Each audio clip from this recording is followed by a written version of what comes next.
Ya, aku lupa record tadi dari awal, tapi ya udahlah. Oke, apakah semuanya udah selesai nge-con sama nge-fork repositorinya? Ini baru ada satu.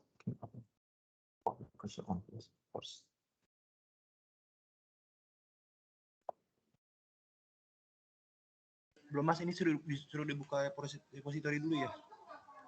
Iya, biar enak, biar bisa ngikutin. Kalau ada yang punya project view sendiri mau di deploy juga nggak apa-apa sih. Chatnya nggak bisa dibuka Mas, chatnya. Oh iya, kayaknya nggak bisa dibuka karena kalian mas-masnya guys. Kau pelan-pelan aja mas, ini bisa lihat kan, buka repo saya.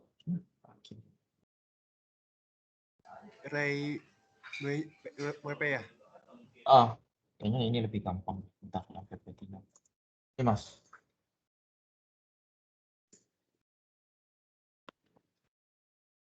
Habis itu ini kan di fork. Di fork aja. Nah, kalau misalkan udah di fork, itu bisa di clone ke laptop masing-masing. Pakai git clone kalau yang punya command git, atau pakai GitHub desktop, tinggal ikuti ini, buka GitHub desktop, pilih file, clone repository, terus masukin URL GitHub gitnya.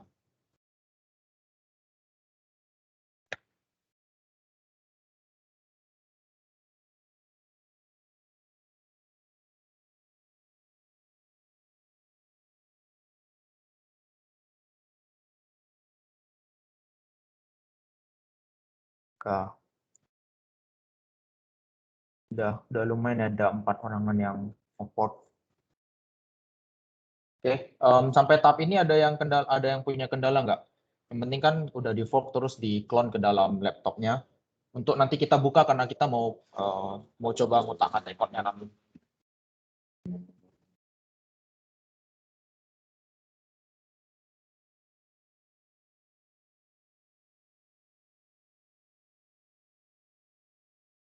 Apakah udah semua? Ada yang belum selesai nge-clone kah? Bentar, masih. Oh ya, nggak apa-apa, santai aja. Masalah saya cuma mastiin aja biar nggak ada yang saya tinggalin.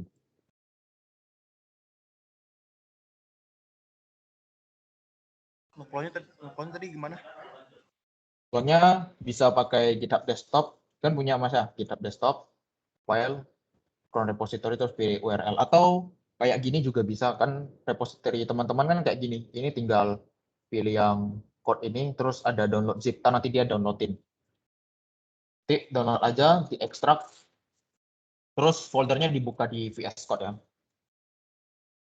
Nah, ini link yang buat dipakai di itu, atau dari sini buka pakai open GitHub desktop juga bisa.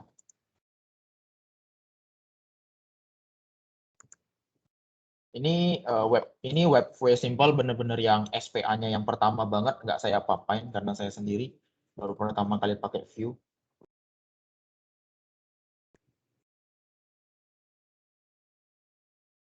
Oke, udah ada 7 orangan yang nge-fork ya. Ini kalau teman-teman mungkin yang nggak punya NPM, saya udah kasih disk-nya di sini. Jadi nanti nggak masalah kalau nggak punya NPM, tenang aja. Jadi webnya udah bisa ditampilin kok. Berarti ini harus bikin directory dulu nggak sih? Bikin apa mas? Harus bikin folder dulu nggak buat directory-nya? Ya kalau bisa sih ya silakan.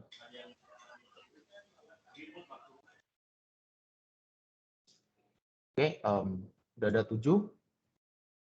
Ini aku lanjut. Nah, aku kenalin dikit. Jadi struktur foldernya, struktur code-nya kalau di VS Code bukannya kayak gini, Tara.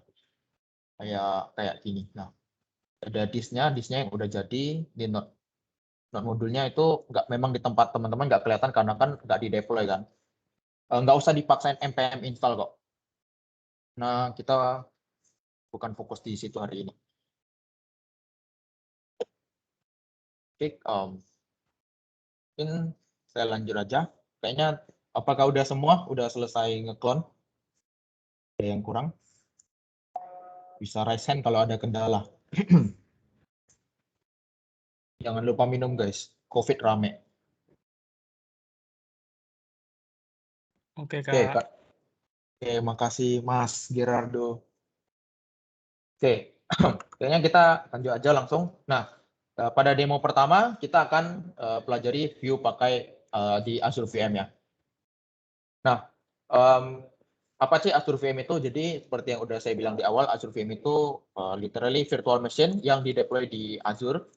Nah, kenapa kita kapan dan kenapa kita pakai virtual machine? Nah, kenapa? Ya karena banyak banget pilihan OS-nya. Distro Linux-nya ada banyak banget.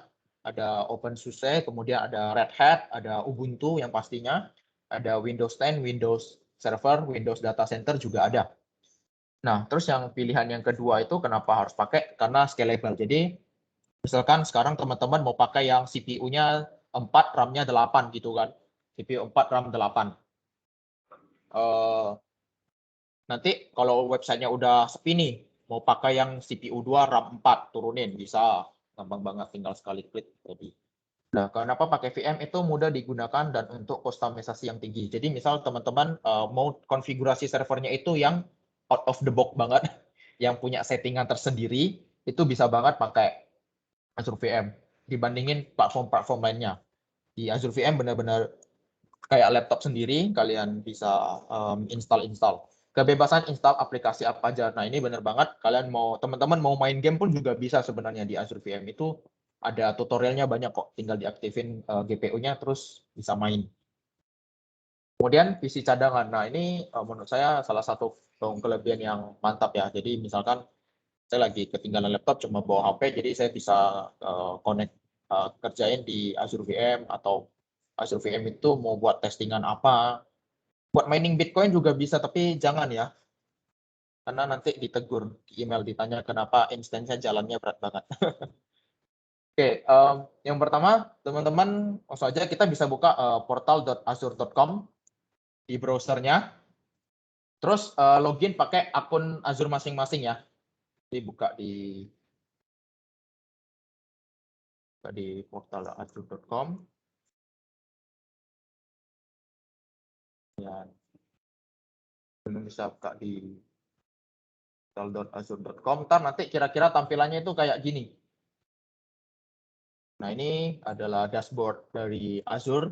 Cukup mudah dipahami. Ini kalau teman-teman lihat di garis 3 sini, ada banyak banget service yang bisa dipakai.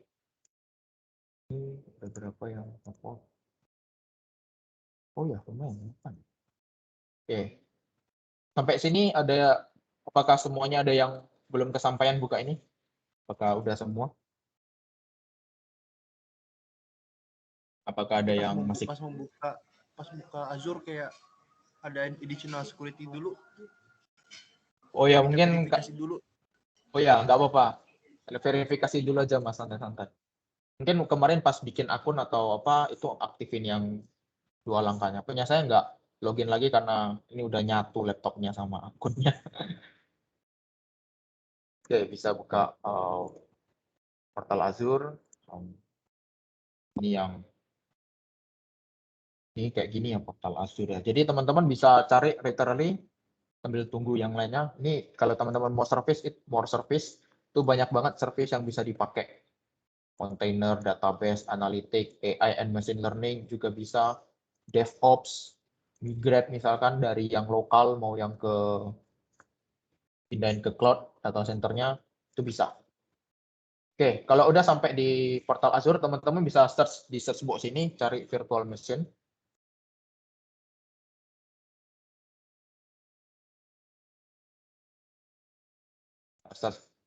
Search virtual machine, ntar tuh kan nampak tuh. Nah, nanti tampilannya kayak gini kira-kira. Ini ada menu-menunya. Dan setelah kalau udah ketemu, ini semuanya udah pada login kan ya? Ada yang belum kah? Sudah Kayaknya kok. udah ya. Udah, oke, makasih. Kasih Gerard. Oke, nah teman-teman bisa pilih create yang ini, kemudian pilih virtual machine. Dan tunggu loading. Ntar ya muncul. Nah, ini kan banyak yang mau di itu setup. Saya kenalin dulu. Nah, itu ada beberapa menu pertama. Yang paling pertama teman-teman bisa lihat itu ada subscription. Ada subscription. Itu untuk memilih akun atau subskripsi yang mau dipakai. Kalau yang student itu nanti dia ada namanya Azure for Student namanya. Kalau punya saya itu Enterprise Subscription karena dari Ambassador. Nah, kemudian yang kedua ada resource group. Resource group ini untuk mengelompokkan service. Jadi yang satu project kan itu yang projectnya sejenis itu bisa dimasukin dalam satu resource group. Nah, untuk teman-teman kalau mau belum punya resource group bisa create new. Nah, terus nanti dipilih misalkan praktek belajar gitu misalkan namanya. Tinggal di create new aja buat pengelompokannya. Nah, kemudian ada instance name. Nah, instance name ini nama instance seperti artinya sendiri. Itu nanti kalau nggak salah berpengaruh sama domainnya kalau dipakai ya. Kemudian ada region. Nah, region tuh apa sih? Jadi data center cloud ya, Gerard. Halo, Kak, mohon maaf kalau Azure Student nggak bisa bikin resource, Kak. Mas nggak bisa. Ada tulisannya you don't have permission to create resource group under subscription Azure for Student, Kak. Apakah hanya saya atau yang lain juga gitu ya, Pak? Oh ya. Saya yang bisa lain. itu, Mas. Oh, mungkin itu bisa dikonsul ke pihak universitas nanti ya, atau nanti bisa saya troubleshoot setelah acara ini. Karena saya normalnya pas kemarin pakai yang VM, pakai yang student itu juga bisa. Nanti itunya berarti dikosongin aja, nanti dia bikin otomatis harusnya, kalau nggak di create new. Kemudian ada region. Jadi teknologi cloud itu data centernya itu tersebar di seluruh dunia. Jadi kalian bisa pilih data center kalian atau web kalian itu mau di-deploy di data center di region mana. Nah, kalau yang paling kalau teman-teman bisa lihat, yang paling dekat sama region kita itu ada Southeast Asia. Yang mana ya? Southeast. Bisa di search ketik aja South.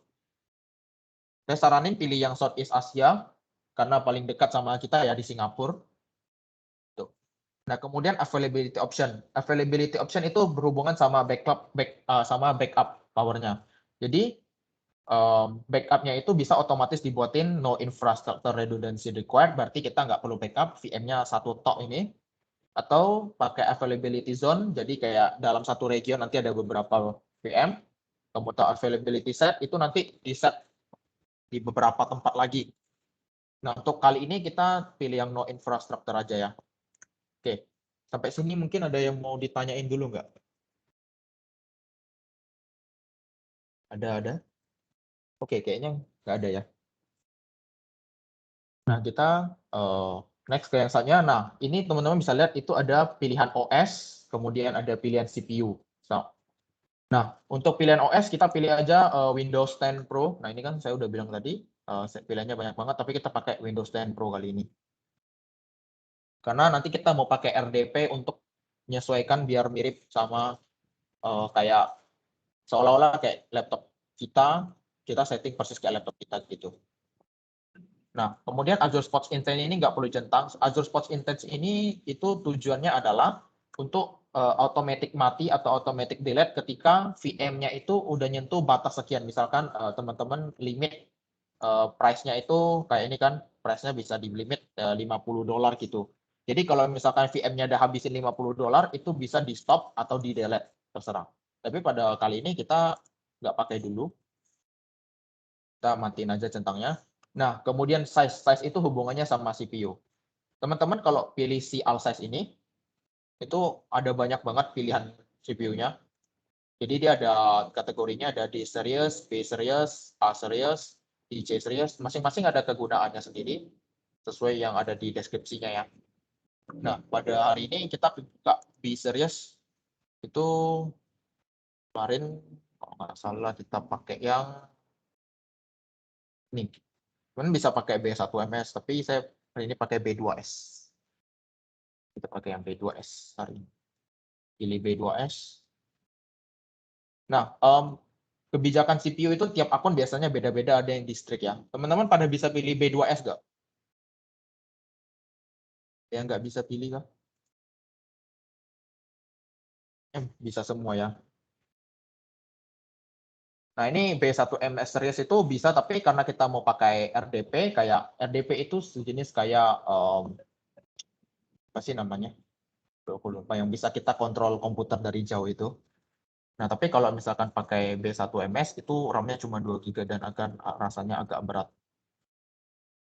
Teman-teman kalau lihat ini 602.000 per month, itu jangan salah, itu diasumsikan kalau VM-nya nyala 24 jam selama 30 hari ya. Tapi kan nggak selalu. Tergantung teman-teman. Nah, kemudian kita ada administrator, username, password, confirm password. Nah, ini teman-teman bisa bikin itu sesuaiin, anggap aja kayak lagi bikin akun Windows baru gitu, apa akun, masukin aja passwordnya, diingat-ingat ya, karena password yang ini akan kita pakai buat connect instance nanti. Ini ada pertanyaan dulu nggak? Apakah ada? Mas boleh lihat dulu yang dari paling atas itu for student bukan? Oh, kalau punya masnya pasti for student. Kalau punya saya beda. Saya dikasih sama learn. Tapi iya harusnya for student, Mas. For student, bentar ya. Oh. Resource groupnya perlu nggak? Gimana? Resource group perlu. Resource group itu Resource group-nya. kalau resource group itu nanti dia sebenarnya bisa otomatis bikinin atau mau create new juga bisa. Nanti tinggal dikasih nama sendiri. Atau nggak usah diisi kali yang apa kan? Nggak usah diisi, nggak apa-apa. Nanti dia otomatis bikinin kok. Oke, apakah ada lagi yang mau nanya-nanya? Oh, kalau belum ada, kita bisa saja. Nah, di sini sekarang ada menurut saya salah satu hal yang paling penting yaitu pada pemilihan port yang akan kita buka. Semakin banyak port yang kita buka, itu semakin vulnerable menurut saya sebuah VM. Jadi, buka port yang perlu aja. Nah, kita itu hanya nge-allow HTTP sama RDP. Kenapa? Karena HTTP itu untuk orang bisa akses website kita. HTTPS itu nggak kita on karena kita nggak nge-configure HTTPS ya hari ini. SSH itu kalau yang mungkin yang mau pakai comment lain juga bisa pakai SSH, tapi mungkin nggak semuanya familiar sama CMD SSH, saya pakai RDP aja pada hari ini. RDP itu portnya 3389, HTTP 80. Jadi teman-teman bisa ini allow, terus ini dibuka dua ya, TP sama itu. Nah, kemudian yang ini dicentang aja buat yang student itu bisa dicentang. Ya, Di sini sih belum muncul Arkin. Mas RDP-nya. Oh, nggak muncul RDP. Mungkin OS-nya pilihannya salah, Mas. OS-nya pilih Windows 10, Mas. Oh, oke. Ini. Tadi ada yang raise hand, siapa ya?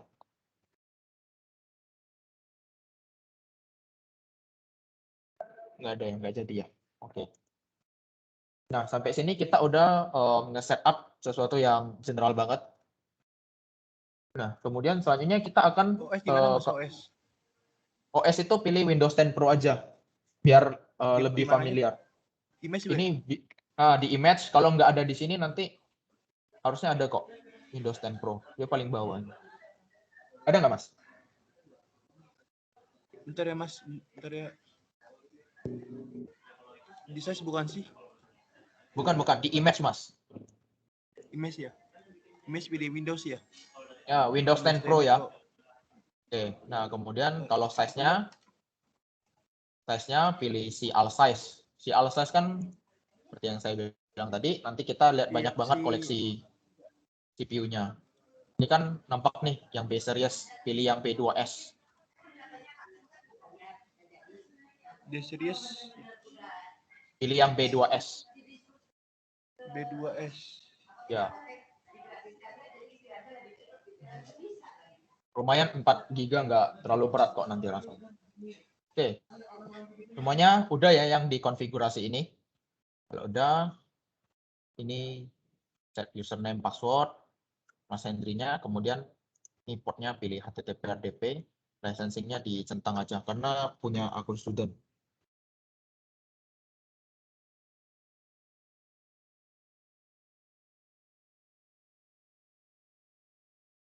Oke, kemudian kita bisa next, teman-teman bisa ke next, pilih disk. Nah, di Azure VM itu ada 3 jenis storage yang mau dipakai, maksudnya jenis hard disknya. Itu bisa ada standar HDD, standar SSD sama premium. Yang paling murah udah jelas yang standar HDD.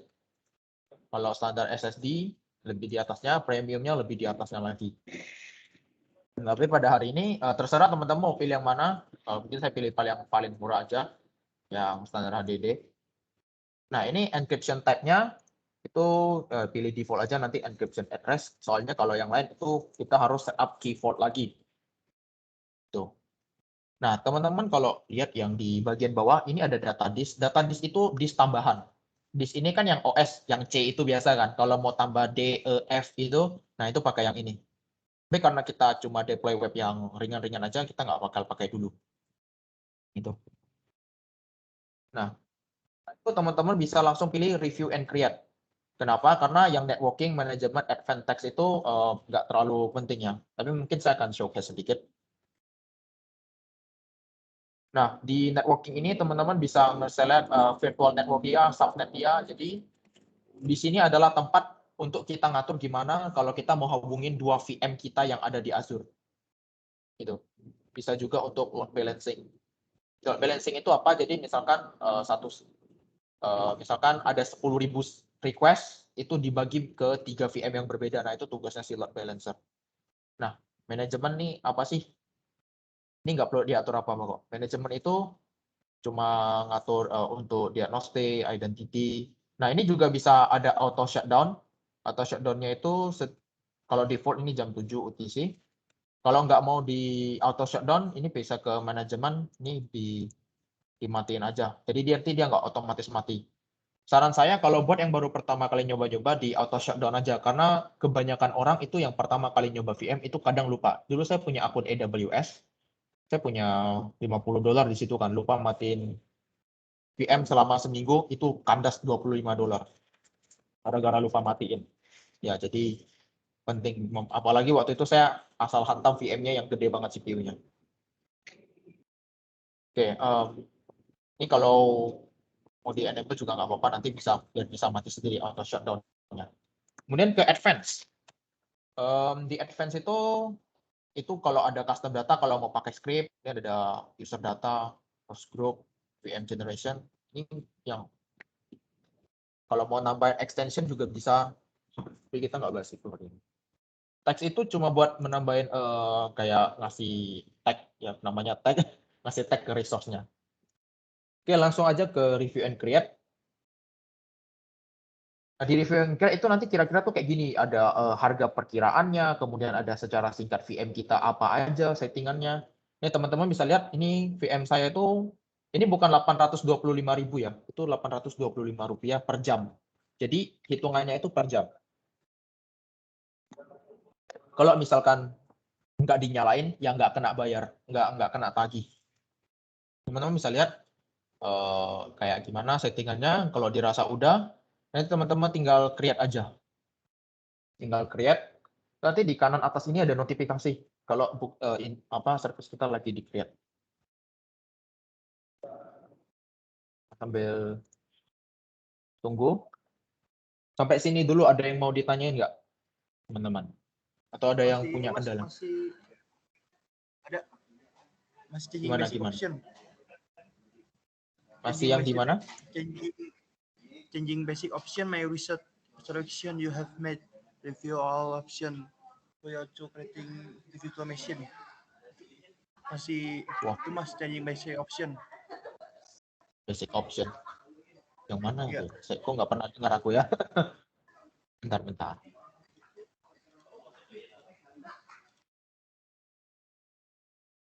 Untuk sambil teman yang lain, kalau lihat ini kan ada deployment progress-nya. Itu nanti kalau udah, nanti bisa. Itu. Coba kita lihat problemnya Mas Hendri. Ininya udah sampai di mana tadi, Mas? Oh iya, boleh coba share screen.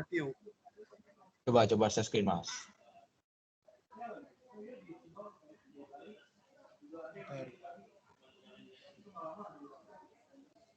Kelihatan belum, Mas? Belum.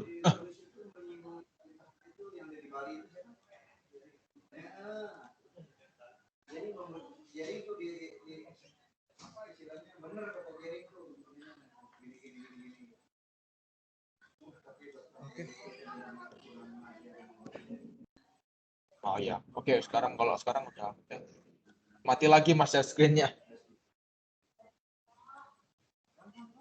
Bentar ya. Oke. Sambil nunggu ya.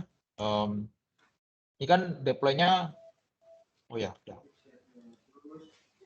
Oke, kita lihat barang changing basic option, my reset selection, review all option before creating virtual machine.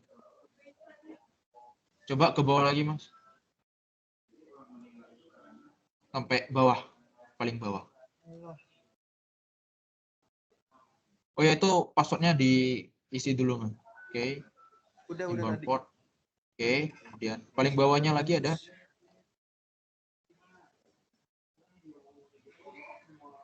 Oke, bisa ini ya. Harusnya kalau sampai sini udah bisa kok. Nanti langsung create aja mas. Untuk create ya. Oh, ada Siap, global. Mas. Oh ya, silakan. Ini pakai ini kan pakai saldo yang dikasih sama student tadi. Unif.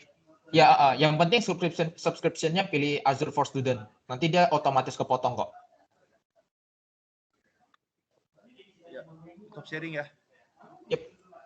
Oke. Siseko.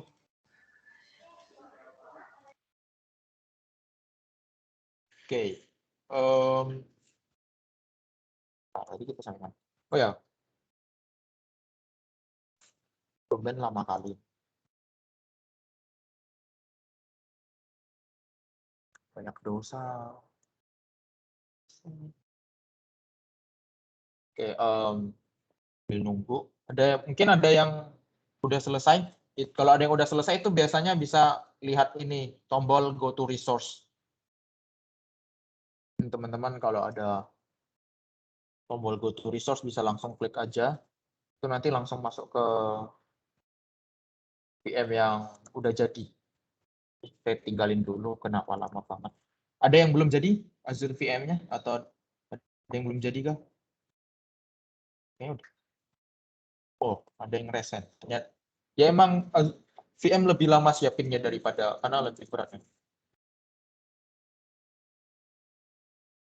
Oke, nanti kalau udah, nanti bisa masuk tampilannya kayak gini.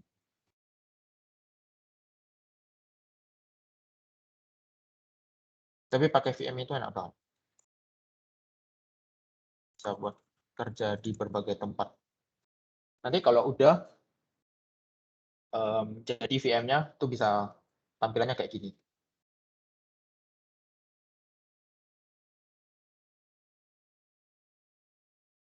Ini ada dashboard-nya. Jadi ada banyak banget yang bisa kita lakuin di sini ya. Nah, ada sambil nunggu, ini ada monitoring. Monitoring itu bisa buat ngemonitor VM kita.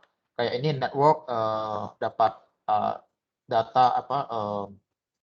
network in, network out, kayak upload file, download file, request itu masuknya ke sini. Dan disk bytes itu aktivitas disk kita. Kalau misalkan ini kalau teman-teman lihat waktu itu big karena waktu itu saya pakai buat daftar ujian di Tiongkok karena mau dekat akhirnya saya bikin server di yang it's China. Ya itu Mas Hendry present ada apa? Atau lupa lower? Atau ada yang oke kalau nggak itu. Kemudian ada disk operation juga. Ada available memory bytes itu kayak ya RAM kita bisa berapa. Itu monitoring mau dilihat 30 hari, view 7 hari, 1 hari juga bisa. Ini ada capabilities, ini kayak ya bisa auto shutdown, bisa start recovery. Bisa start recovery itu kayak yang saya bilang tadi, kalau VM-nya itu mau di backup, kalau misalkan terjadi apa-apa, crash atau apa.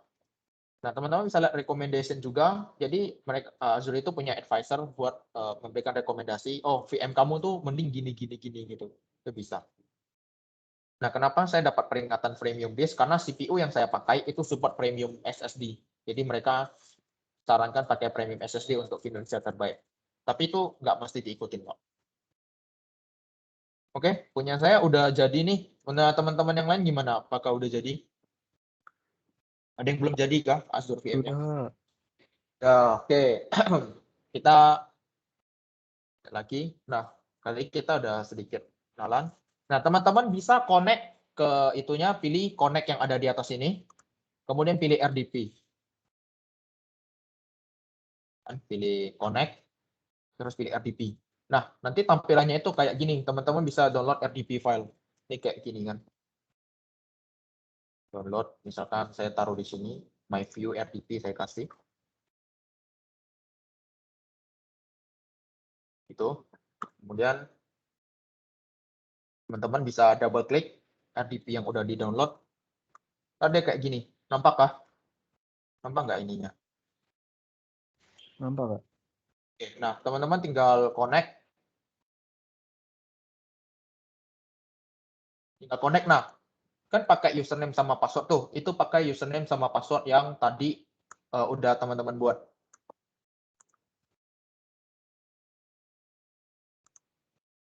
Langsung coba aja ya.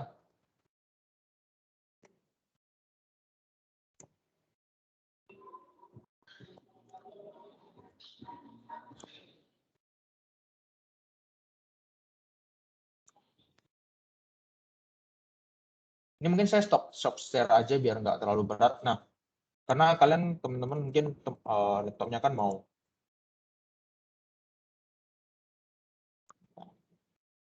Nah, ada yang udah berhasil connect VM-nya via RDP-nya? Bisa raise hand yang udah berhasil? Kayak ada yang udah.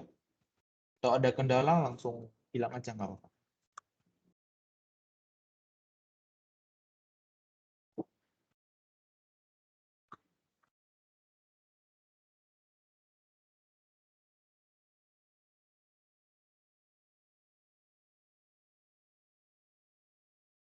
Nah, bentar, lupa share.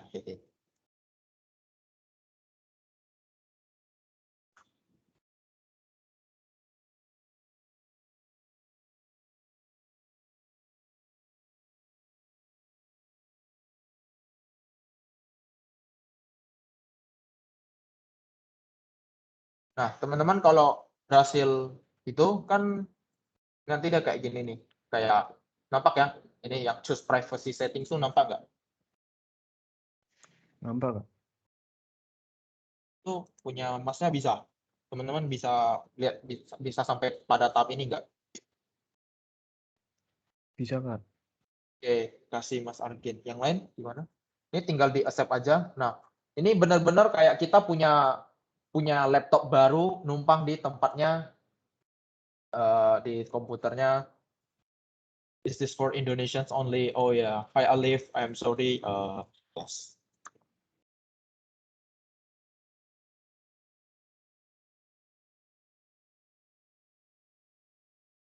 Alif, no, it is open. This is open for everyone, but I speak in Indonesia. Oke, teman-teman bisa lihat, ini kayak kita benar-benar punya laptop baru. Tadi kalau teman-teman buka task manager di sini, itu bisa dilihat kita punya CPU, kemudian pakai apa, kemudian memorinya 4, tadi kan kita udah pilih 4. Nah, sampai tahap ini kita mau setup server. Caranya gampang banget. Teman-teman tinggal download, buka Edge, terus download XAMPP di RDP-nya. Tinggal buka Edge, terus download aja XAMPP. Kalau ada yang mengalami kendala, langsung ngomong aja, nggak apa-apa. Teman-teman bisa buka Edge terus download XAMPP. Ada XAMPP. Kalau ada yang mau ngetes internet juga boleh. Sambil nunggu iseng-iseng, teman-teman boleh coba speed test pakai Azure VM. Nah, ini mau download yang mana aja nggak masalah, saya pilih yang ini paling baru. Kita download XAMPP-nya. Nah, ini udah.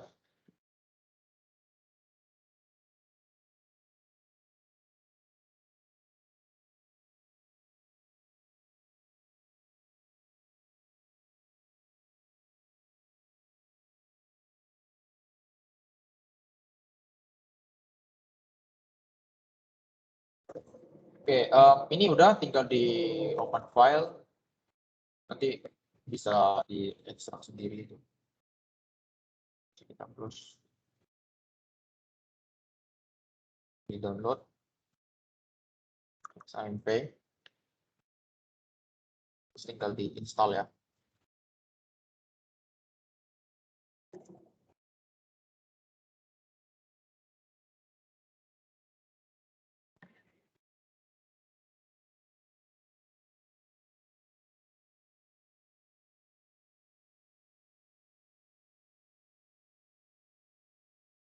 Kemudian kita next ya, installnya kayak biasa. Installnya sesuai kebutuhan aja ya. Mau pakai apa aja, kalau nanti teman-teman ada yang develop full stack buat proyekan kuliah, jadi nggak daripada keluar duit lagi buat beli hosting kan keluar duit lagi ya, mending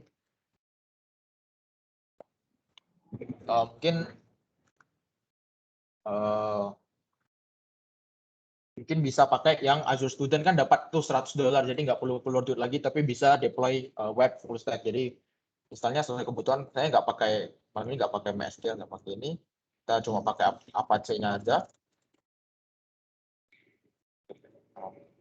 Next, nah terus tinggal di install.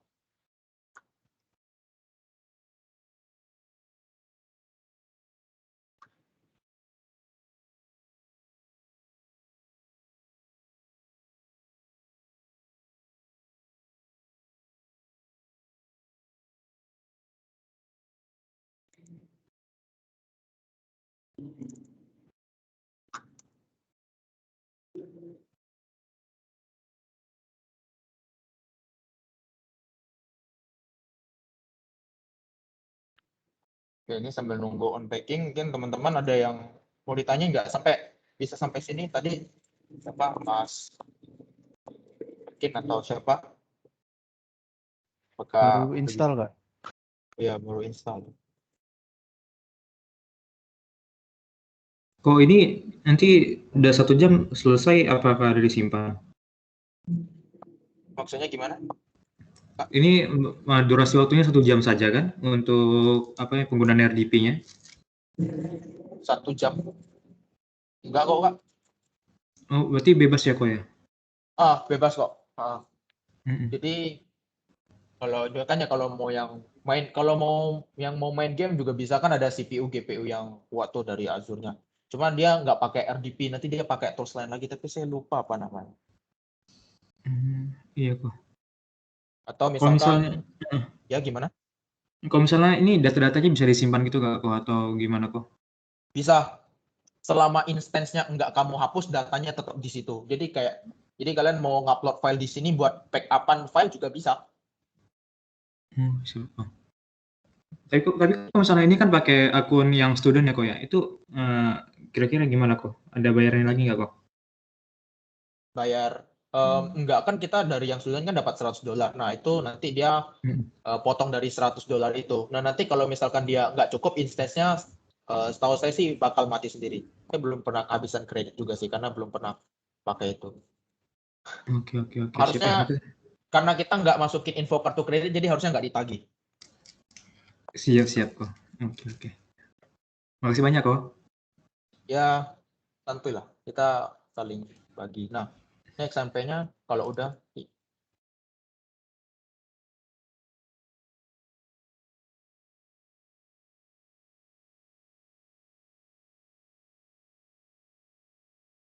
jadi seperti yang saya bilang kan apa sih namanya, fleksibilitas dan customisasi tinggi. Jadi ini bisa buat install apa aja. Nah, ini kan XMP-nya dikit lagi. Kenapa no responding? Nah, ini kita langsung start control panel. Semuanya apakah udah? Bisa langsung di start. Ini Belum, Kak. Oh ya, nggak apa-apa, santai-santai aja. Masih install ya? Iya, Kak.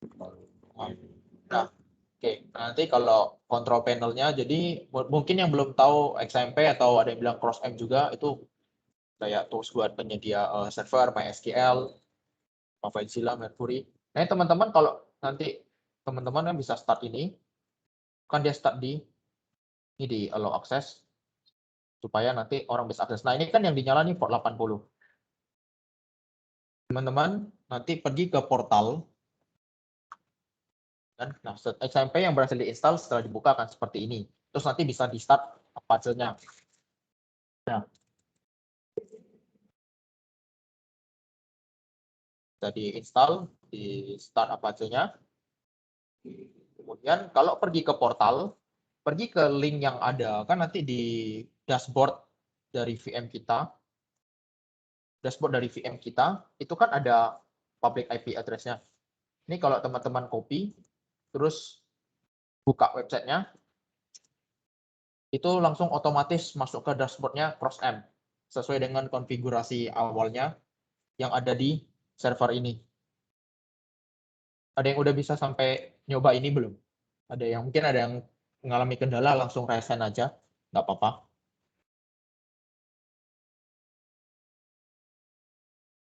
Jadi yang public IP address ini dipakai buat orang untuk akses website kita. Nah, public IP address ini bakal berubah-ubah setiap kita restart atau stop instant dan start. Nah, cara bikinnya statiknya gimana nanti teman-teman ini dikonfigur DNS name-nya jadi dapat IP static IP-nya yang tetap. Ini kalau nanti saya restart atau saya stop nanti berubah sesuai yang tersedia. Gitu. Ini teman-teman lihat kalau ini yang ada di VM, ini saya stop, berarti kan servernya mati tuh. Ini kalau saya refresh lagi, dia nggak mau connect. Tuh kan, lama banget. Karena servernya kita matiin. Nah, kalau kita start lagi,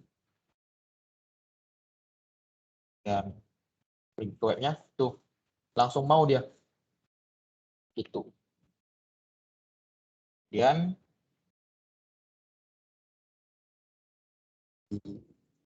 di sini kita ke bagian lagi. Nah, itu nanti bisa terlihat dashboard tadi. Nah, caranya gimana sekarang? Clone repository GitHub Vue tadi ke Azure VM Anda, pindahkan folder disk ke XAMPP.htdocs yang ada di VM dan ubah namanya jadi view. Ini nggak pasti. Nah, teman-teman kalau bisa, hal yang saya suka dari Azure VM itu gini.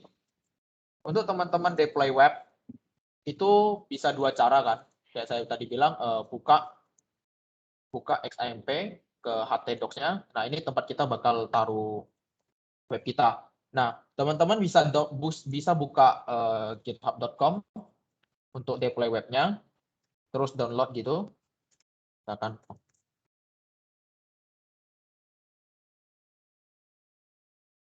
nah, bisa teman-teman bisa di download zip-nya atau nih. Teman-teman kan udah punya misalkan udah punya reponya kayak gini.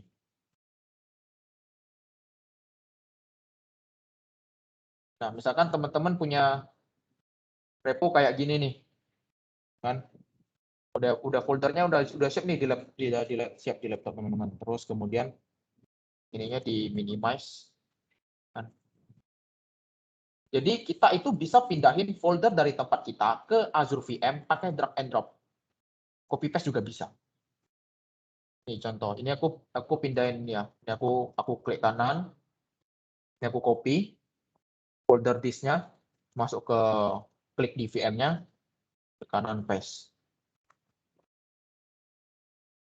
Tuh, dia langsung ngopi apa yang ada di laptopku ke VM-nya. Dan terus kita rename jadi view.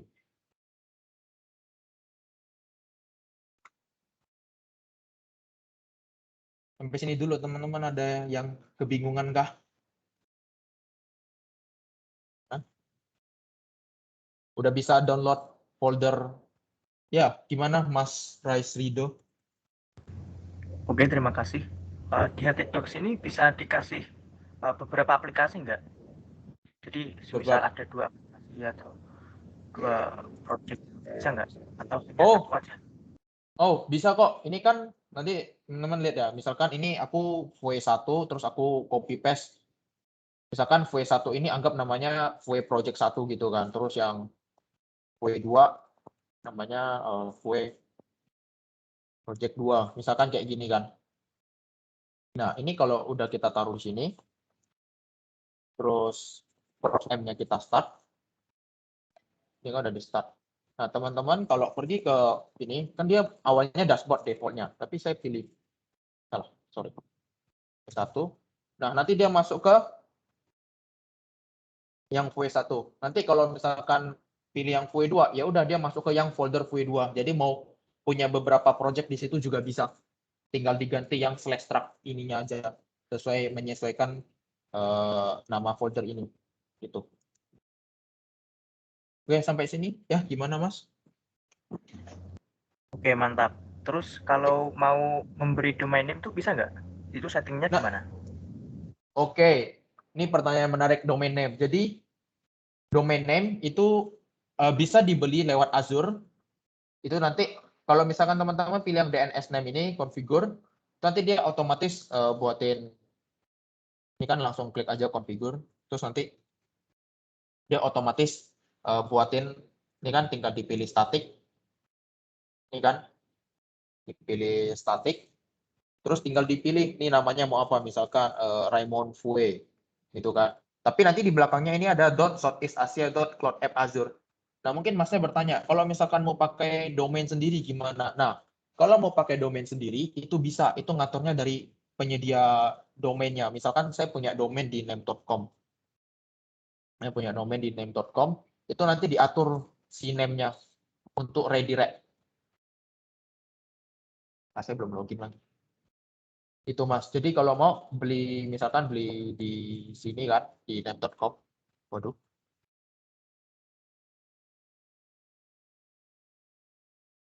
Kok error? Nah, misalkan saya punya ini nih, Raymond WP Studio nih kan. Nah, saya harus setting di CNAME-nya ini. Ini ada kayak lupa ntar, kayaknya CNAME deh. Ini answer-nya. Kalau misalkan Masnya punya ini, terus ininya pilih CNAME. Terus pilih IP ini.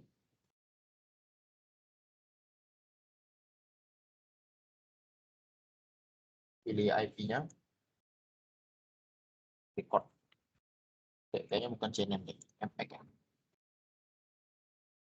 Saya lupa.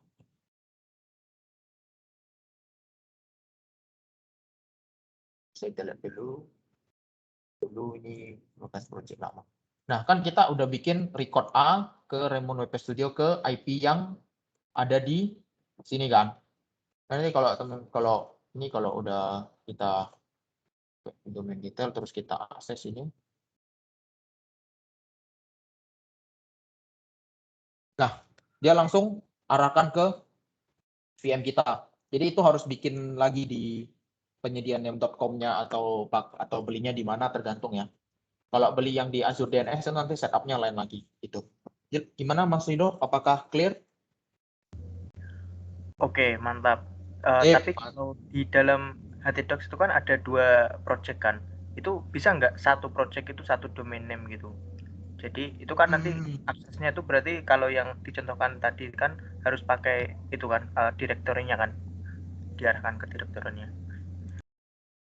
Kalau berarti kalau yang project pertama raymondwp.com, terus kalau yang kedua misalkan raymondsmoke.com gitu maksudnya Mas Rido. Kalau kayak gitu nggak bisa sih Mas harusnya ya, karena dia kan berada di satu server tersendiri gitu Mas. Ya. Jadi kalau dia di satu tempat ya jadi satu gitu. Oke, itu sekilas soal tentang penggunaan domain ya. Oke, Mas. Thank you.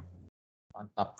Oke, kemudian ada yang jadi apakah ada yang sudah berhasil buka webnya kayak gini? Ada yang belum bisa nggak? Bisa raise hand, nanti kita troubleshoot. Ya, gimana Kak Arkin? Itu bukanya lewat yang public IP address itu ya Kak ya? Ya, jadi ini kan public IP address. Udah di start kan itunya? Apa XAM-nya? Udah Apache-nya ya?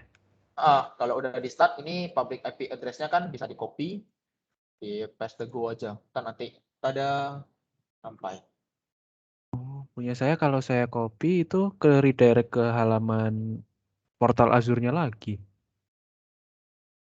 Ke redirect ke portal Azure-nya lagi. Iya. Keren. Keren. Mungkin Masnya mau coba share screen, Mas? Atau gimana? Boleh, Atau boleh. nanti boleh coba kita lihat ya kenapa. Menarik sekali karena saya belum pernah ketemu case kayak gini. Udah nampak belum nih? Ya udah. Langsung yang ini kan ya? Yang ini ya? Oh, dipilih copy to clipboard terus di Hmm? ya copy to clipboard. Nah, terus Udah bisa sekarang. Tadi ke redirect lagi soalnya. oh ya mungkin deploy-nya belum benar-benar belum terlalu belum gimana selesai jadi itu. Jadi aman ya. Nah, Oke, aman. Thank you. kalau udah sampai sini itu tinggal deploy aja folder web yang teman-teman yang udah jadi. Kayak saya tadi kan bisa langsung copy paste gitu. Dulu saya juga kaget saya ngupload file apa gitu kan. Saya pakai Google Drive aku itu iseng-iseng coba copy paste stuff. Nah, ini kembalilah ke browser, diubah jadi /view kayak ini. Udah deh. Gitu. Bisa langsung jadi teman-teman bisa build di laptop terus disknya atau publiknya yang udah jadi itu bisa langsung di deploy. Tuh. Gimana Mas Rais? Oh iya, oke. Di htdocs-nya itu berarti kita juga install Git juga kan ya? Jadi untuk install aplikasinya itu kita clone dari Git. Oh ya, ya dong. Kalau di VM-nya karena dia kayak laptop baru kan, jadi install Git juga di situ juga boleh. Jadi makanya tadi saya bilang optionnya ada dua, mau tarik dari Git atau copy paste, klik kanan copy paste kayak saya tadi. Itu tergantung kesenangan semua orang sih. Gitu. Oke, thank you. Oke, sampai sini selamat untuk Azure VM pertama. Jadi teman-teman di Azure VM itu nggak cuma bisa deploy front end, juga bisa deploy API ya, bisa deploy Laravel, tapi teman-teman harus install artisannya sendiri, atau kalau mau pakai Node.js harus install npm-nya sendiri gitu. Oke. Nah, ada sedikit catatan tambahan, karena Azure VM itu menurut saya untuk deploy web itu agak mahal, kalau untuk jangka panjang ya. Itu di stop kalau udah nggak mau dipakai lagi. Misalkan kalau untuk proyekan kuliah itu kan biasa mau ditunjukin ke dosen atau cutting, nah itu di startnya itu pas beberapa minggu terakhir aja, biar nggak kena banyak-banyak banget. Nah kemudian jangan lupa tutup port 3389 setelah selesai menggunakan RDP. Kenapa? Karena supaya kalau orang dia tahu apa IP kita, dia nggak bisa coba-coba untuk tembus RDP kita. Nanti dia bisa kontrol VM kita nanti. Nah, kalau mungkin ada yang bertanya, oh gimana cara matiin port, Kak? Kalau mau matiin port, teman-teman bisa ke networking. Nah, di sini itu kayak firewall-nya Azure VM kita. Nah, teman-teman tinggal pilih yang RDP ini. Terus ini di deny, itu nanti langsung dia ngeblok akses ke 3389. Gitu. Kemudian di save, terus nanti dia mati. Gitu. Ini saya skenario sedikit serba-serbi di VM ya. Kemudian kalau disk, kalau misalkan ada yang mau tambah hard disk, ya tambahnya lewat sini, pergi ke disk, ini kan create and attach new disk. Atau ini swap OS disk kalau disknya mau ditukar. Nah, kemudian di sini ada size. Size itu apa sih? Nah, ini yang saya bilang tadi, yang teman-teman bisa upgrade atau downgrade CPU-nya sesuai sesuai kesukaan teman masing-masing. Misalkan nggak B2S terlalu gede nih, turun ke B1S, tinggal pilih nanti dia resize. Nah, masalahnya adalah kalau waktu resize itu laptop kita kan VM-nya di restart. Jadi teman-teman harus nge-start XSM-nya lagi gitu. Nah, teman-teman bisa di short harganya ini berapa yang per bulan. Ini sekali lagi cost per bulannya itu diasumsikan kalau VM-nya nyala 24 jam selama 30 hari. Kalau nggak nyalain nggak apa-apa. Nah, kemudian di bawah sini ada auto shutdown. Auto shutdown itu buat yang kalau habis misalkan ngetes web nih, coba tes deploy gitu di DevOps gitu misalkan kan, yang bagian DevOps-nya itu bisa mungkin kalau lu takut kelupaan bisa dimatiin, jadi nanti dia otomatis mati setiap jam berapa gitu. Mau yang otomatis nyala bisa, tapi dia di tempat lain lagi pengaturannya. Kemudian ada, nah kalau misalkan mau connect RDP tapi lupa sama password adminnya, itu bisa pergi ke reset password ini. Ini tinggal username, password, confirm password, nanti jadi bisa di-reset lagi username-nya. Kemudian ini ada yang redeploy sama reapply, itu buat dipasang ulang VM-nya kalau misalkan rasanya ada apa-apa gitu. Oke, mungkin itu sekilas VM. Sampai sini ada yang mau ditanyain kah?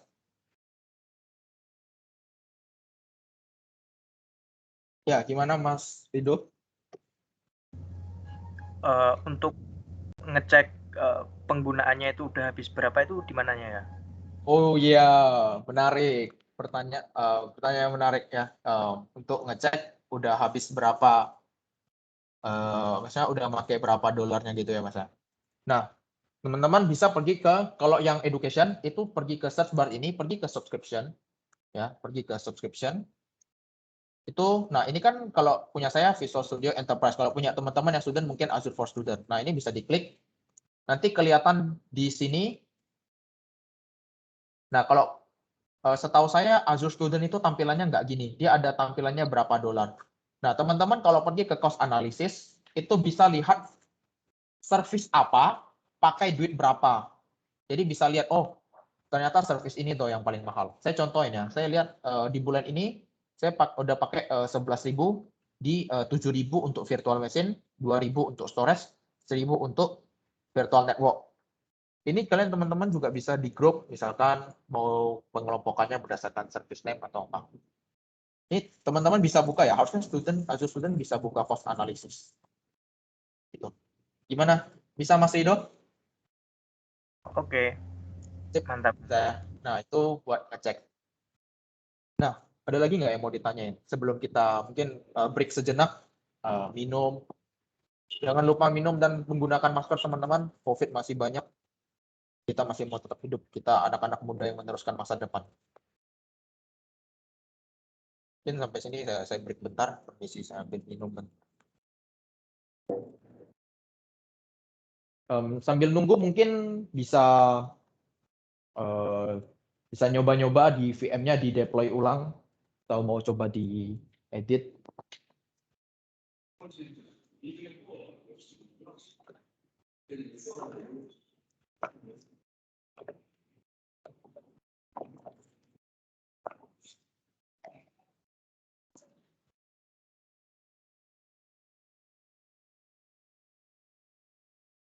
Untuk bikin API.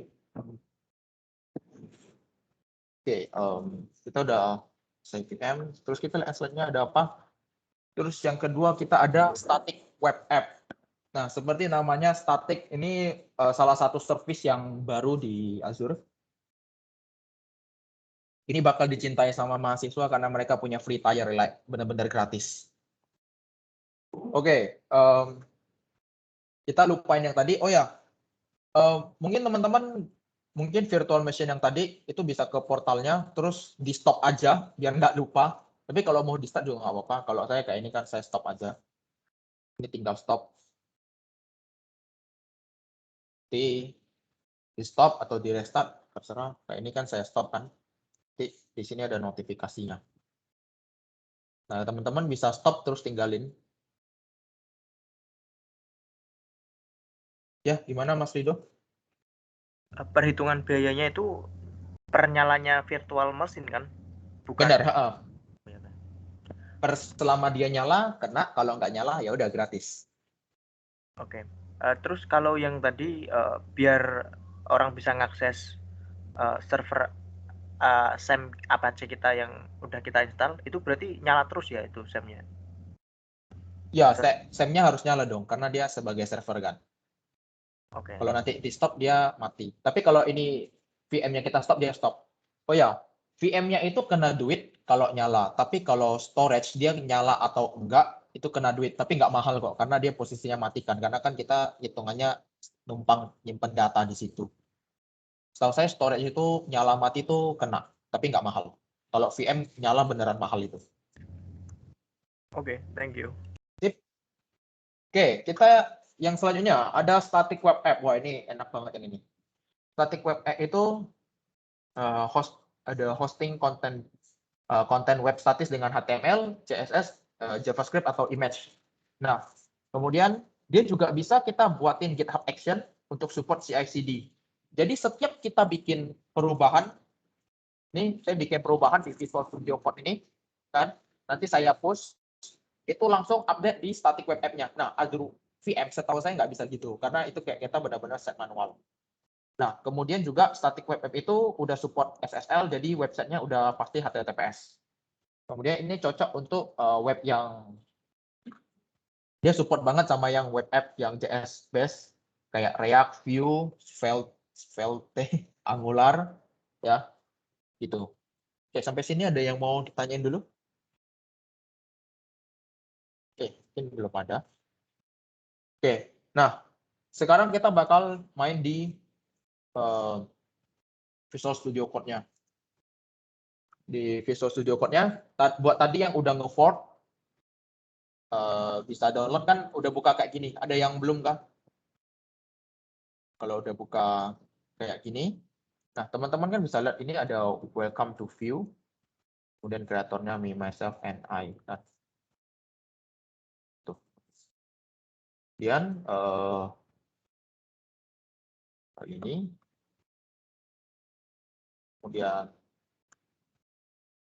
kemudian kita ganti nama nih, yang hello world message-nya welcome to Vue, kemudian saya kasih nama saya gitu kan, welcome to Vue, Ramon WP gitu. Kan? Nah, setelah saya itu silakan push kembali ke repositorinya. Nah, nanti udah diedit ini fotonya kan karena kalian udah fork, teman-teman udah fork, tinggal di commit. Dan saya tulis ganti nama dan one push. Nah, oke, saya udah selesai push. Nah, kemudian gimana? Buka portal.azure, login dengan akun Azure kayak tadi. Cari yang namanya sekarang static web app.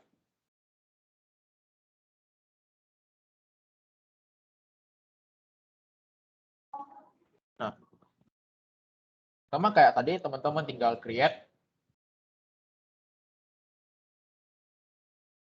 Nah, pada menu create, ini saya jelasin lagi berarti. Sampai ada yang ketinggalan nggak yang belum sampai sini, ada nggak? Oke, berarti aman ya karena nggak ada yang present ya. Oke, nah sama kayak tadi pilihan subscription, kemudian create misalkan saya kasih nama Vue Static gitu kan, Vue Static. Kemudian nama VM-nya itu VS gitu kan, Vue Static. Nah, the hosting plan itu mirip sama kayak konsep size di Azure VM. Bisa free atau standar. Nah, kalau mau hobby or personal project atau mau yang bikin website portofolio, itu bisa pakai yang free. Nah, regionnya itu kita pilih yang East Asia paling dekat. Gitu. Nah, kelebihannya di static web app adalah kita bisa ini deployment detail. Ini pakai order itu nanti. Nah, itu nanti kalau misalkan ada pakai order, itu nanti pakai yang lain. Nah, kita karena kita hari ini pakai GitHub, itu bisa pakai GitHub terus sign in with GitHub. Nah, sign in with GitHub itu nanti muncul kayak gini nih, minta authorize kan. Itu di authorize aja. Confirm password. Oke, nah sampai sini itu nanti tampilannya kayak gini. Ini udah saya jelasin tadi. Teman-teman, apakah tampilannya udah sampai kayak gini belum? Yang ada organization, repository, branch. Ada yang belum kah? Atau ada yang mana?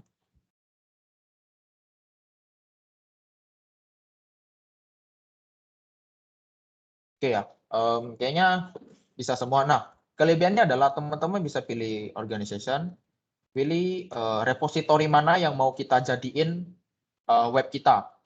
Kalau saya tadi itu kan namanya apa ya tadi? AZWS. AZWS kan.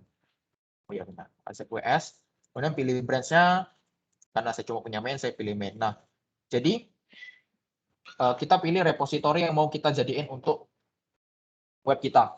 Nah, ini build preset. Build preset itu bisa disesuaikan sama framework yang dipakai. Blazor, Vue.js, atau custom juga bisa, karena hari ini kita pakai Vue.js, nah pilih Vue.js. Nah, nanti output location dari Vue.js itu kan disk, app location-nya itu adalah repository kita sendiri. Jadi setiap nanti kita push, dia akan build yang ada app location-nya dan nampilin hasil disk-nya. Gitu. Kan kemudian langsung ke review and create aja. Bikin static web app lebih simple ya daripada VM, karena ya memang simple. Langsung di create aja.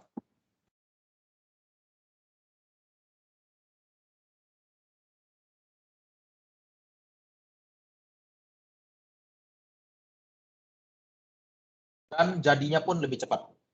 Ada yang belum jadi kah? Mana teman-teman? Ada yang, oh ya, apakah ada masalah, Josefa?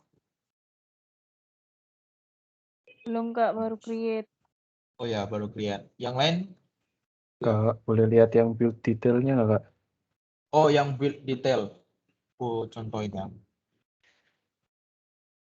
Nah, build detail itu pilih frameworknya itu sesuai mau apa. Misalkan mau yang Vue. Kalau React itu kalau nggak salah hasil build-nya pasti public atau apa ya. Build ya namanya ya. Kalau Vue kan disk, dan nanti dia otomatis deteksi yang folder disk.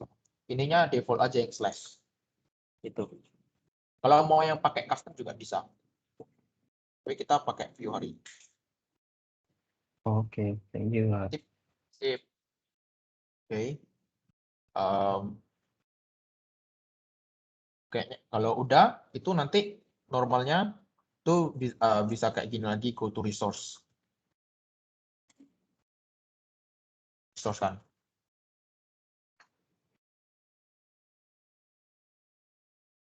Nah, go to resource itu teman-teman ini ada URL nih tuh yang pollet cost berapa-berapa. Nah, ini tinggal di copy, dibuka, visit. Nah, sekarang teman-teman lihat mungkin your static web app is live and waiting for your content. Nah, karena ini memang lagi proses buildingnya. Teman-teman kalau buka GitHub teman-teman terus pergi ke GitHub action-nya, itu bakal ada satu proses yang berjalan yang bulat-bulat kayak gini. Ada nggak? Coba teman-teman cek GitHub-nya. Di GitHub yang sudah di fork tadi yang dipilih untuk deploy web. Ada nggak? Kayak gini. Nah, ini itu adalah proses CI/CD-nya langsung GitHub action dari bawaan dari static web app. Udah ada default-nya. Sebenarnya bisa diedit aja, bisa diedit juga. Ini kan lagi build and deploy. Ini ditunggu aja, terus nanti dia bakal deploy secara langsung. Teman-teman kalau lihat nanti itu di repository masing-masing itu ketambahan 1.github/workflow. Nah, ini adalah workflow kita ketika kita push. Kayak teman-teman bisa lihat, ketika kita nge-push ke main atau pull request yang open synchron, nah bakal kita akan jalanin job apa aja nih. Tuh. Nanti ada otomatis. Ini workflow-nya tinggal tunggu selesai. Nggak lama kok. Paling ya 5 menit. Nggak begitu lama banget. Nah, kayak ini udah centang hijau kan. Terus kalau pergi ke web, ini saya refresh. Langsung jadi welcome to Vue, Raymond WP, create by me, myself, and I. Apa ada yang belum bisa nggak sampai web, sampai step sini, sampai ininya udah hijau, sampai static web app. Ya, apakah ada masalah Eva atau emang lagi loading aja? Lagi loading Kak. Ya, loading. Oke. Itu ya. Jadi selamat udah bikin static web app pertama. Tuh. Dan ya gimana Mas Rido? Setiap perubahan di GitHub kita itu nggak perlu ada setting lagi kan, sudah otomatis dia akan terupdate juga ya? Nggak perlu. Nah, ini bagusnya. Nanti kita coba ya. Itu GitHub Action. Setiap kita push, ya ini kan kayak komennya bisa dilihat dengan jelas. Setiap kita ada push di main, itu langsung jalanin workflow ini. Langsung jalanin deploy. Nah, itulah kelebihan yang dimiliki oleh familinya web app Azure. static web app, dan satunya lagi app service. Itu. Nah, sekarang untuk SWA pertama. Nah, mungkin sekarang kita mau coba nih, iseng-iseng kan. Teman-teman bisa balik ke Visual Studio Code-nya. Aku ganti nih. Welcome to view. Sebelumnya kita lihatnya. Ini kan aku nggak apa-apain kan. Aku cuma di ininya nggak aku setting apa-apa. Ini kan welcome Raymond WP. Nah, terus aku misalkan ganti welcome to my workshop gitu. Terus kreatornya message-nya tak ganti jadi Raymond WP MLSA. Nah, kan saya bikin editan ini di app.view-nya kan. Dan teman-teman bisa commit lagi nih. Coba commit ya. Coba commit misalkan update kedua gitu, misalkan kedua project saya gitu. Itu di-push. Teman-teman juga bisa nyoba ya, biar bisa ngerasain langsung kena push. Oh ya, lupa di-pull. Karena jangan lupa di-pull dulu karena dia ada tambahan ketambahan workflow-nya. Jadi di-pull dulu. Pak, nah ini kan nanti ada. Ininya kalau bisa jangan dikacau karena ini bawaan. Kalau kecuali punya setup-an sendiri ya boleh. Kan saya ini kan saya push yang chat saya yang welcome to my workshop. Ini udah selesai push. Nah, ini kalau kita visit GitHub saya lagi, action-nya langsung jalan lagi. Tuh.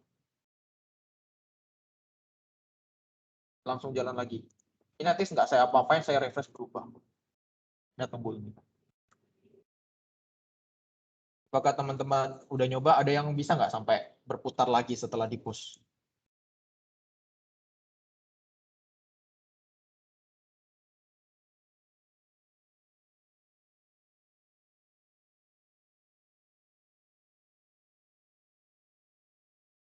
Tinggal tunggu aja, nanti dia match sendiri.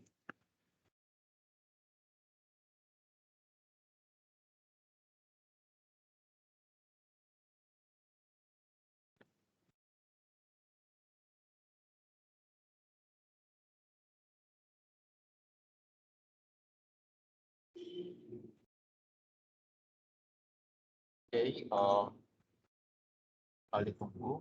Terus sambil nunggu mungkin saya bisa lihat-lihatin. Nah, ini ada. Nah, kalau teman-teman balik sambil nunggu bisa ke dashboard-nya ini. Dashboard-nya itu bisa lihat ada request, berapa hit, data out, function hit, function error. Nah, ini teman-teman kalau ada Azure Function itu juga bisa bikin API yang statik ya. Tapi kali ini belum saya kenalin dulu karena itu nanti domainnya Azure Function itu pakai serverless. Mungkin saya juga mau bikin event. Ini ada custom domain juga. Kalau ada yang punya, ini tinggal di add, terus di validate sama penyedia domainnya. Ya pakai sejenis feed gitu. Nah, hosting plan seperti yang udah saya bilang tadi kan keenakan atau kenyamanan dari menggunakan cloud adalah kemudahan fleksibilitasnya. Misalkan nanti free nih, terus personal project, terus udah mau naik nih, nah tinggal naikin ke standar. Ini kan ada custom domain 2 per app, 5 per app, SSL certificate free. Max app size, ini ada max app-nya ya, max size-nya 250. Gitu.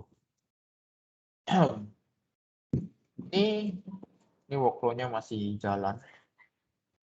Tunggu. Ya, gimana Mas Rido? Yang free itu berarti kita nggak membayar ya itu? Nggak, like benar-benar free. Benar-benar Berarti free banget. Itu benar-benar nggak memakan kredit kita yang Nggak. benar gitu ya? Benar, nggak makan. Nah, itulah makanya yang saya bilang dicintai mahasiswa, gratis. Nah, ini kita lihat build and deploy-nya udah jadi. Ini saya refresh. Langsung berubah. Padahal saya nggak setup deploy apa lagi di sini. Saya cuma literally ngoding terus push gitu. Nah, itu keenakan dari static web app. Ada yang udah berhasil push kedua belum? Atau ada yang masih bingung? Nanti langsung raise hand aja. Ini Mas Rido, raise hand apakah lupa down atau Atau ada yang mau ditanyain? Oh, yang padan. Oke.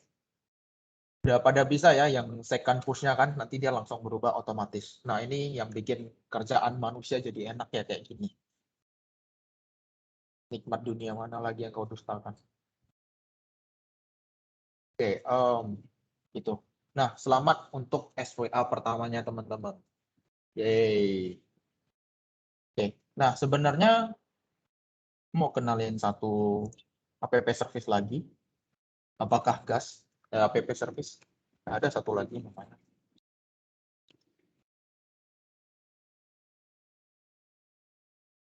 Tapi mungkin nggak saya kenalin kali ini karena ini udah mau di penghujung acara. Tapi ini mirip banget sama static web app. Tapi nanti PPT-nya saya kasihin biar teman-teman bisa nyoba yang itu. Bisa nyoba yang nyobain yang app service. Oke, sampai sini mungkin teman-teman apakah ada yang mau ditanyain nggak? Ada pesan-pesan atau apa? Ya gimana Mas Rido? Kalau yang statik tadi itu semisal kita pakai yang berbayar, ngecek berbayarnya tuh hampir sama kayak yang VM tadi ya. Yes, jadi kita tinggal pergi ke subscription-nya terus nanti dicek aja cost analisisnya. Jadi cost analisis itu tempat kita ngecek duit. Sukanya saya sama Azure Student itu kayak gitu. Cost analisisnya tuh nggak dibatasin. Saya pakai AWS Educate itu nggak bisa dibatasin. Saya nggak bilang AWS jelek, tapi saya kesel aja.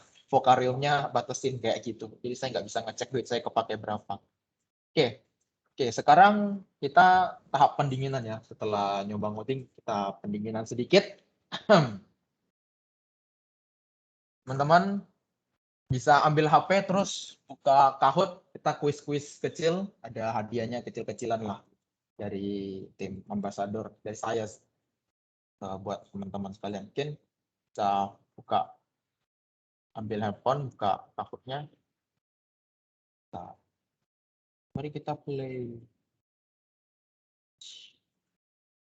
Cici.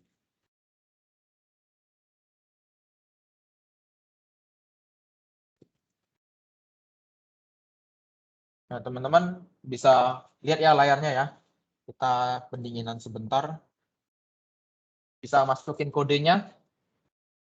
Ini untuk top 3-nya ada hadiah, main lah hadiah kecil-kecilan.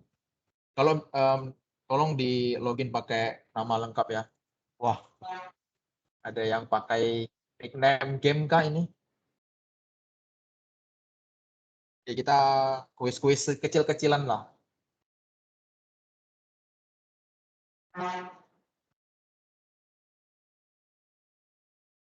Karena kita udah mau sampai di ujung acara, kita kuis kecil-kecilan dikit. Ini ada berapa orang? Ini ikut tunggu sampai 40 deh. Bandar saham, siap. Ini saham lagi itu. Ya, kalau mungkin ada yang tertarik bikin analisis saham, bisa bikin di Azure ML gitu kan.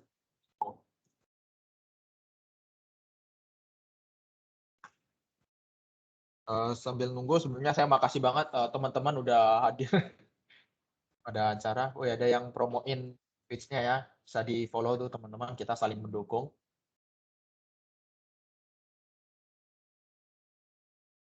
Aku tungguin sampai 38 deh. Soalnya nggak banyak kok, 10 aja, gampang.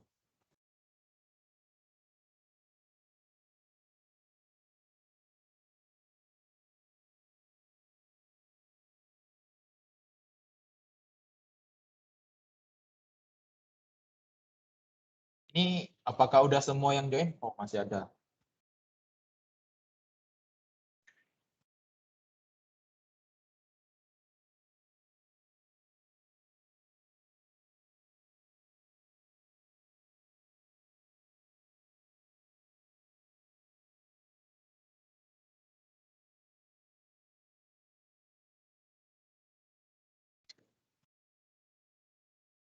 Ini apakah udah semua? Masih ada yang belum join?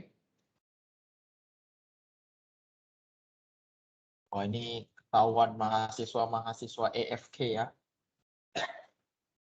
Oke, ini Ada yang mau join lagi? Ini saya tungguin sampai 36.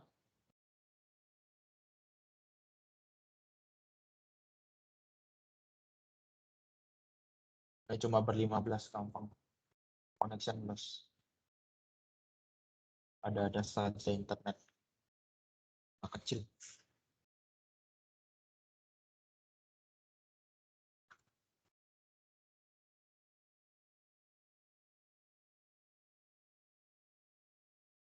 Oke, kayaknya udah nggak ada ya. Ini nggak ada kan ya? Kalau ada yang belum, ada yang mau masuk tapi belum masuk, langsung open mic loh. Oke, kayaknya udah. Oh ya, Jonathan. Oke, Jonathan. Oke, ada yang hand.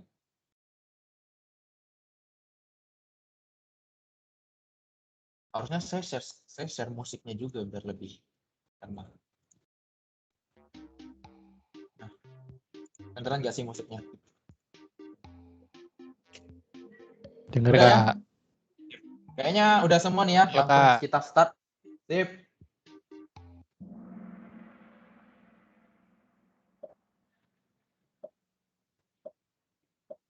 Oke, yang pertama, berapa port yang digunakan untuk RDP? Port berapa?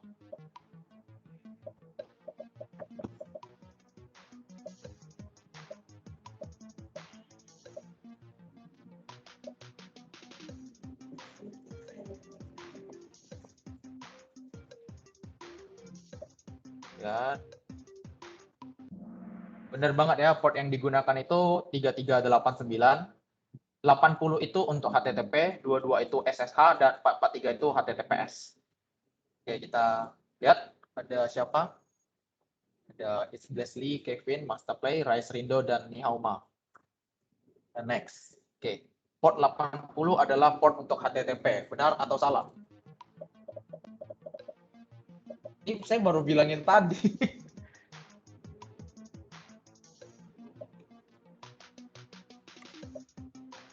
Anjir, disconnected. Nggak apa-apa, Mas Gira bisa langsung ngulang. Oke, true ya, 80 itu buat HTTP ya. Kita lihat. Wah, langsung tersalib Mas Leslie. Oke, yang ketiga, Azure VM termasuk infrastructure as service, true or false. Jadi kita udah belajar IaaS, PaaS, SaaS. Oke, benar ya. Azure VM itu masuk infrastructure as service. Kita lihat, wah, semakin sengit. Kita lihat, ada pertanyaan keempat. Kita hanya bisa mengakses Azure VM dengan RDP saja.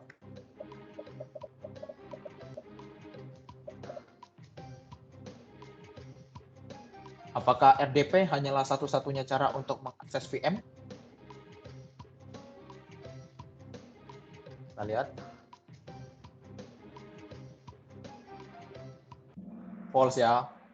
Ada yang tahu nggak cara satunya lagi apa? Ada yang mau open mic? Cara satunya lagi selain RDP untuk akses VM? Nggak ada ya? Oke, aku jawab aja. SSH. Oke, kita lihat. Wah, sengit. Oke, sudah ada konfigurasi HTTPS bawaan untuk Azure VM. True or false? Sengit.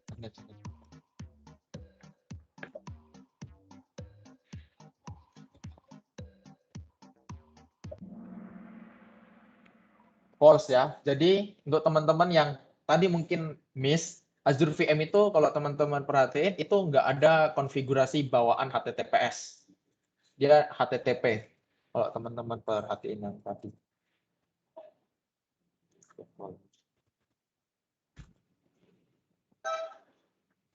Oh ini deh, yang lagi running deh. Ini salah satu VM saya yang lagi jalan di webnya. Oh, lupa saya ganti ini tadi. Akan kayak yang ini, yang udah ngerun.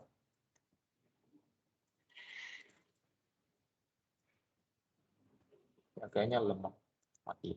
Tapi itu nggak ada HTTPS-nya. Itu kan HTTP itu dia. Itu. Kita next. Wih, Salif. True or false, pemilihan region berpengaruh pada delay website. Jadi region mana, ditaruh di region mana VM-nya itu berpengaruh sama delay loading website-nya.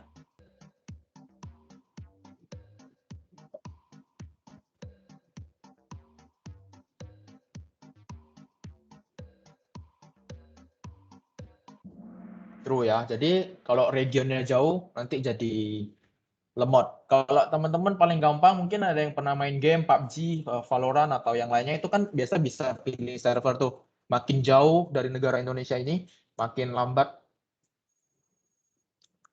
Oke, kita lihat ada pertanyaan terjul. Mana yang di bawah ini digunakan untuk mengelompokkan service? Tadi saya udah showcase yang mana yang untuk mengelompokkan service sesuai proyekannya atau sesuai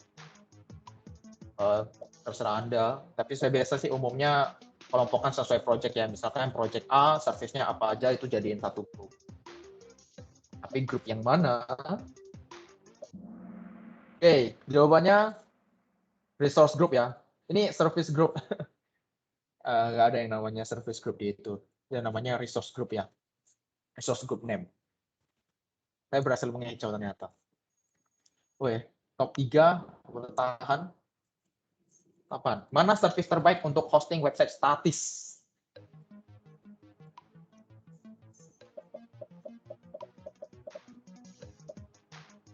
Dari namanya aja udah jelas ya harusnya ya.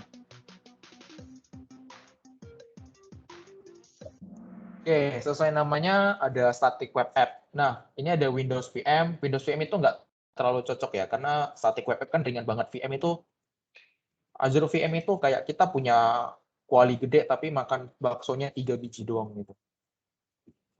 Nah, kita lihat. Wah, tergeser Rise Rindo. Pertanyaan ke-9.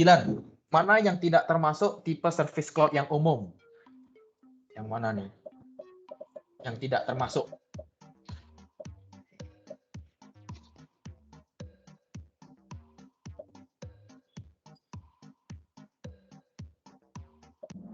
Oke, yang tidak termasuk HAS ya. Nah, jadi yang paling umum itu ada PAAS, IAAS, SAS. Tapi makin ke sini itu ada banyak. Ada yang IAAC, Infrastructure as Cloud, Infrastructure as Code. Kok keluar nih? Dan ada yang keluar, ada yang MLAAS. Itu Machine Learning as Service. Oke, pertanyaan ke-10, kesempatan terakhir. Static web app memungkinkan kita connect repository GitHub dan auto deploy ketika push, benar atau salah?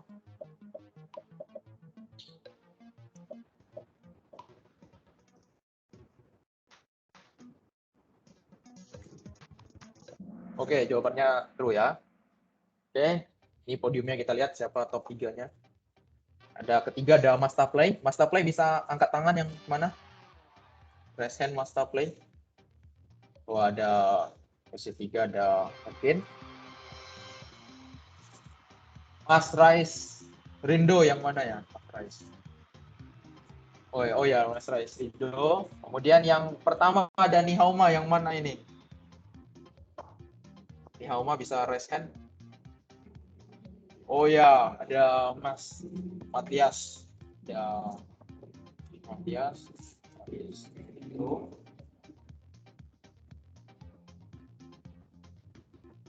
Oke, buat pemenang nanti aku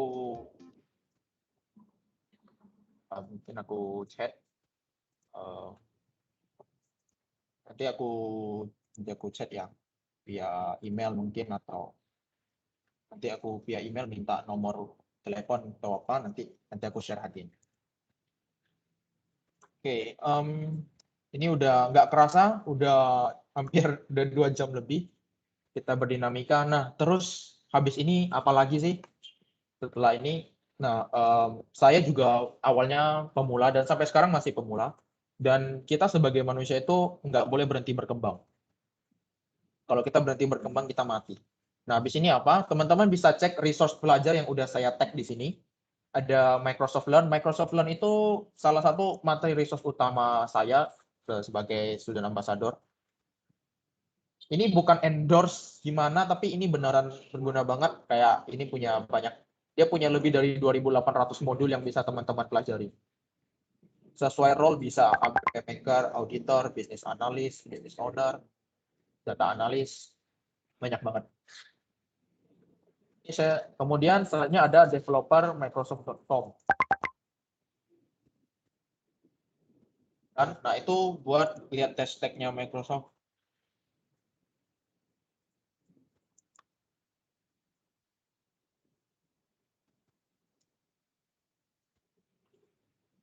Ya, Matias ada raise hand. Kenapa?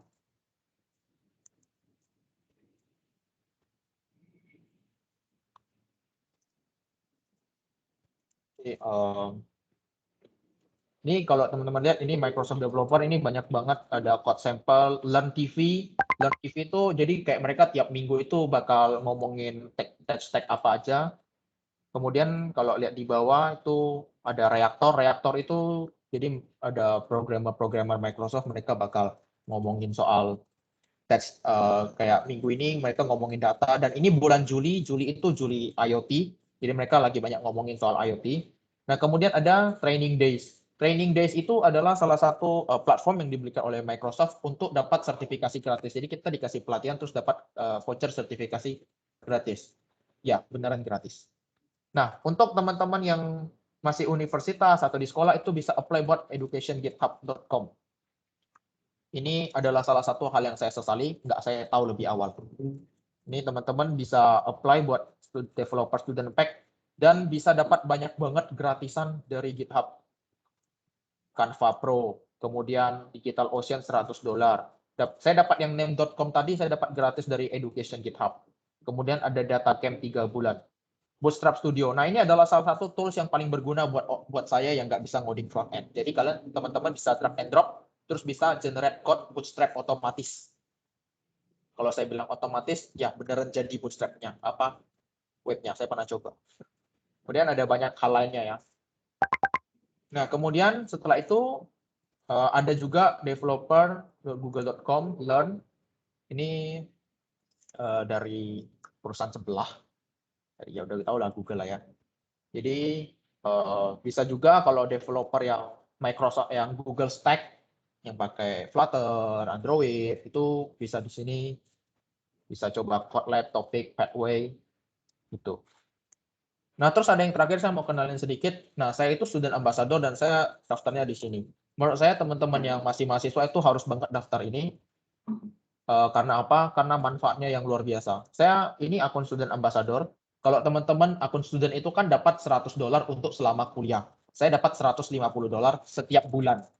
Ya, setiap bulan. Nah, terus yang kedua, fasilitas yang bagusnya adalah LinkedIn Learning. LinkedIn Learning itu kayak Udemy, tapi punya LinkedIn. Ya. Blog. Learning.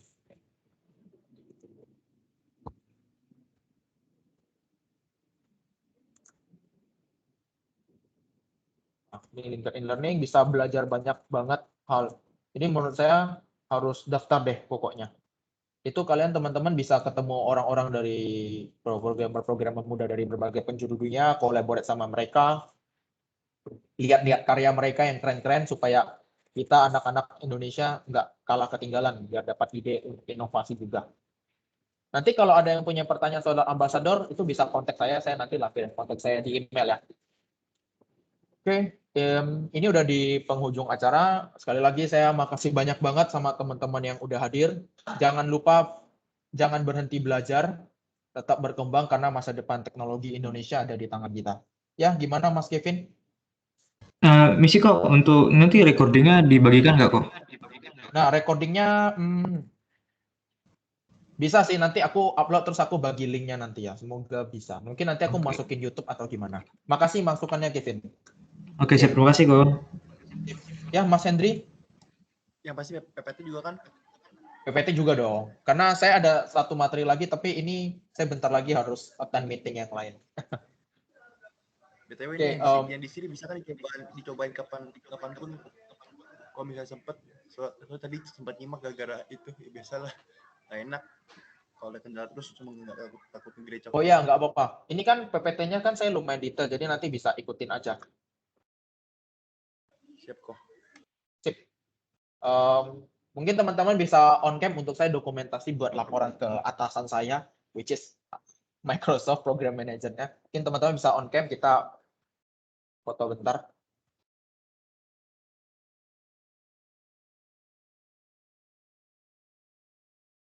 Oh, ini ya sekali lagi seperti yang saya bilang, jangan lupa berhenti belajar. Kalau mungkin ada yang malas ngoding, jangan. Karena kita Indonesia sudah ketinggalan cukup jauh IT kita. Jadi kita harus berkembang lebih banyak lagi. Ini pakai yang together mode bisa kan? Oh iya. Ayo, open cam, open cam.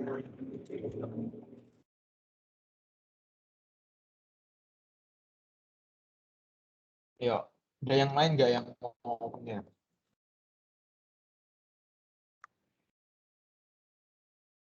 Kayak ini saya waktu pertama kali lihat form pendaftarannya itu lumayan banyak yang masih baru sama Azure, nggak apa-apa. Azure itu mudah banget buat dipelajari. Terus ada yang juga nge-rate udah familiar banget sama Azure, yang udah familiar banget terus berkembang dan berkarya. Apa? Ini kayaknya udah semua ya. Ini aku screenshot nih. Oke, 1, 2, 3.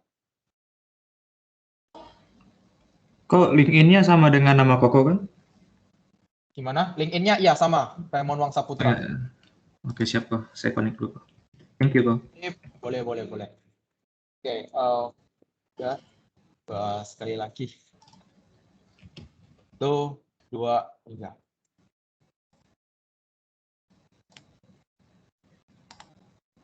Woi, kenapa?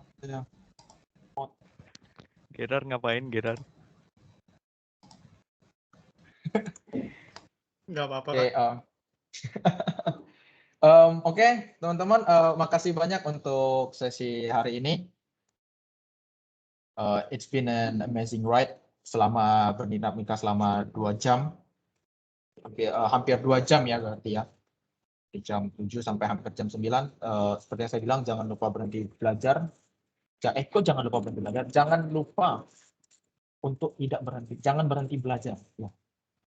Oke, yang untuk yang masih semester muda, saya encourage banget buat daftar di Ambassador, bisa connect LinkedIn saya atau ngechat Instagram atau Line untuk nanya-nanya. Karena kohort di Ambassador dari kohort di Indonesia itu setahu saya cuma ada 21 orang.